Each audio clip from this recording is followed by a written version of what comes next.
नमस्कार, मैं पूजा Vashishtha one India Hindi में आप सभी का स्वागत करती हूँ। मुकेश अंबानी की बेटी ईशा अंबानी की शादी पीरामल ग्रुप के फाउंडर अजय पीरामल के बेटे आनंद पीरामल से होगी।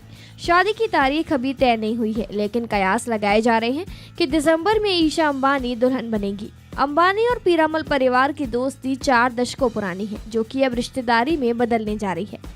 67,000 करोड़ से ज्यादा के पीरामल बिजनेस एम्पायर की शुरुआत 1920 में हुई थी, जब पहले वर्ल्ड वॉर के बाद अजय पीरामल के दादा सेठ पीरामल चतुर्भुज मखारिया 50 रुपए लेकर राजस्थान के बागड़ से बॉम्बे आए थे। तो आइए जानते हैं 98 साल पहले 50 रुपए में शुरू हुए पीरामल एम्पायर कैसे 67,000 करोड़ का हो गया। 1920 में अजय पीरामल के दादा सेठ पीरामल चतुर्भुज मखारिया 50 रुपए लेकर राजस्थान के बागड़ से बॉम्बे आए और कॉटन, सिल्क, सिल्वर जैसी कमोडिटी का लोकल ट्रेड स्टार्ट किया।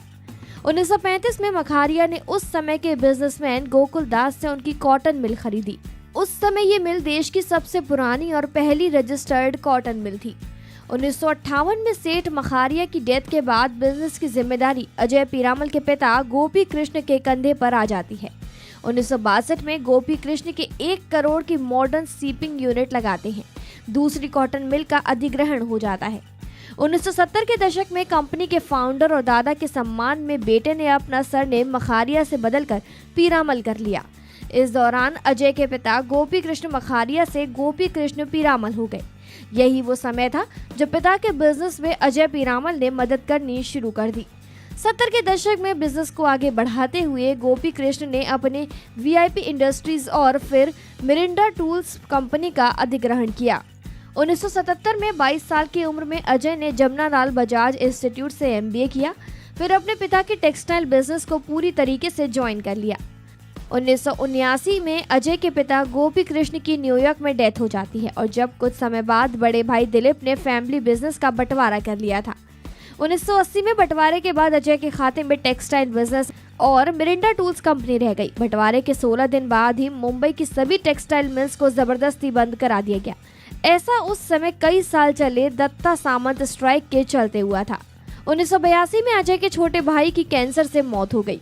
इस समय तक अजय के बिजनेस की हालत खराब हो चुकी थी। परिवार में वो अकेले पड़ गए थे। इन सब के बाद भी 27 साल के अजय ने हिम्मत नहीं हारी। 1984 में गुजरात ग्लास लिमिटेड कंपनी खरीदी। 29 की उम्र में अजय इसके चेयरमैन बने। कंपनी फार्मा प्रोडक्ट के लिए ग्लास मैन्युफैक्चर करती थी। 1984 तक अजय ने इंडिया में फार्मा सेक्टर का बूम आने का अनुमान लगा लिया था। इसी के चलते उन्होंने टेक्सटाइल से निकलकर फार्मा बिजनेस में एंटर होने का फैसला लिया। 1988 में 6 करोड़ में Australian MNC Nicholas laboratories company खरीदी। 1990 में गुजरात ग्लास को group company Nicholas Piramal India में मर्ज कर दिया। 1991 में मध्य प्रदेश के पीथमपुर में कंपनी ने प्लांट डाला। 1993 में अमेरिकी कंपनी एलेरगन के साथ बिजनेस जॉइंट वेंचर एग्रीमेंट किया। इस समय तक अजय कंपनी के मर्जर और जॉइंट वेंचर के एक्सपर्ट हो गए थे। 1994 में डेंटल केयर प्रोडक्ट्स के लिए फ्रांस की कंपनी सेटेलेक्स से एग्रीमेंट साइन किया। 1995 में हैदराबाद की सुमित्रा फार्मा कंपनी को निकोलस पीरामल इंडिया में मिला लिया। 1996 में जर्मन कंपनी बोयरिंगर मनहीम इंडियन यूनिट को खरीदा। 2000 में फ्रेंच कंपनी रियोन पोलिक की इंडिया यूनिट को 236 करोड़ में खरीदा। ये उस समय तक का सबसे बड़ा अधिग्रहण था। इसके बाद तो जैसे अजय ने कंपनियों के अधिग्रहण का सिलसिला ही शुरू कर दिया था। इस समय तक आते आते उन्हें मर्जर किंग भी कहा जाने लगा था।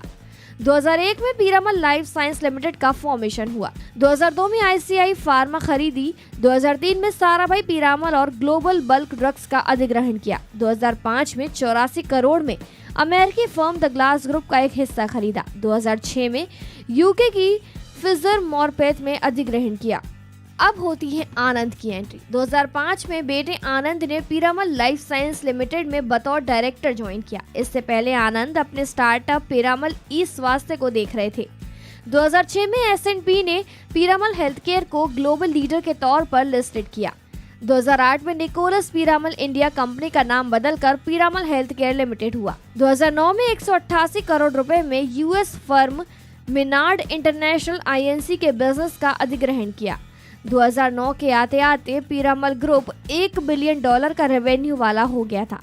इस समय तक कंपनी इंडिया की 5वीं सबसे बड़ी फार्मा कंपनी बन चुकी थी। 2010 में अमेरिकी कंपनी एबॉट लेबोरेटरीज ने पीरामल हेल्थ केयर कंपनी के फार्मा सॉल्यूशन बिजनेस को 17,500 करोड़ रुपए में खरीदा। ये तब की इंडियन फार्मा इंडस्ट्री की दूसरी सबसे महंगी डील थी। एक्सपर्ट्स के मुताबिक इस डील में अजय को उस समय की वैल्यूएशन की तुलना में 9 गुना ज्यादा दाम मिला था। उन्होंने इस बिजनेस को 22 साल पहले 16.5 करोड़ रुपए में शुरू किया था। 2010 में इसी साल कंपनी ने रियल एस्टेट बिजनेस में भी एंटर किया। बेटे आनंद ने अपनी पीरामल रियलिटी कंपनी खोली। 2011 में वोडाफोन में 11% की हिस्सेदारी खरीदी थी। 2012 में पीरामल हेल्थ केयर का नाम बदलकर पीरामल एंटरप्राइजेस किया गया। 2014 में श्रीराम कैपिटल में 20% की हिस्सेदारी खरीदी। साथ ही श्रीराम यूनियन फाइनेंस लिमिटेड में भी 9.99% हिस्सा खरीदा। 2017 में बेटे आनंद पीरामल एंटरप्राइजेस के नॉन एग्जीक्यूटिव डायरेक्टर और पीरामल ग्रुप के एग्जीक्यूटिव डायरेक्टर बने। 2018 आज के समय में कंपनी 100 देशों में कारोबार कर रही है। इसमें कंपनी का pharma, financial services, information management, glass packaging और रियल एस्टेट का बिजनेस शामिल है। कुल मिलाकर 98 साल पहले 50 रुपए में शुरू हुआ पीरामल एम्पायर अब करीब 67,000 करोड़ पर पहुंच चुका है और अब एशिया के सबसे धनी उद्योगपति मुकेश अंबानी की बेटी ईशा अंबानी इस परिवार की बहू बनने जा रही हैं। खबर पर फिलहाल इतना ही और खबरों के लिए सब्सक्राइब कीजिए वन इंडिया हिंदी चैनल।